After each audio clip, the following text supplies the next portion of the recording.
শেষ ওভারের নাটকীয়তায় আরব আমিরাতের কাছে লজ্জার হার বাংলাদেশের। শেষ 2 ওভারে আরব আমিরাতের প্রয়োজন ছিল 29 রান। টেলেন্ডার ব্যাটাররা কি এই রান তুলতে পারবে, এমন একটা ভাব ছিল বাংলাদেশের খেলোয়াড়দের মধ্যে, যার ফলে ভুলটা করলেন শরীফুল ইসলাম। 19তম ওভারে তিনি দিলেন 17 রান। ওভারের শেষ বলে গিয়ে ওভার থ্রোতে বাউন্ডারি খেয়ে বসলেন। হয়তো 5টি রান হজম করতে হলো টাইগারদের। তবুও শেষ ওভারে আমিরাতের প্রয়োজন ছিল 12 রান। তাজিম হাসান সাকিব প্রথমেই দিলেন ওয়াইড, পরের বলে 1 রান, এরপর খেলেন ছক্কা। 4 বলে 4 রান প্রয়োজন।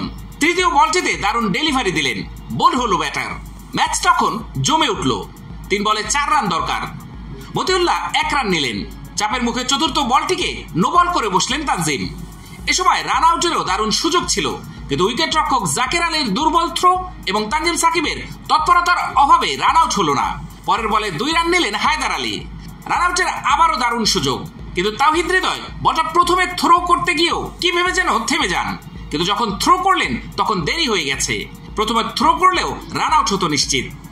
ছোট ছোট এসব ভুলের কারণে 205 রান করেও শেষ পর্যন্ত হারতে হলো বাংলাদেশকে। 205 রানও যথেষ্ট হলো না শারজাহ ক্রিকেট স্টেডিয়ামে। বাংলাদেশের বোলারদের পিটিয়ে এই রানও তুলে ফেললো আরব আমিরাত।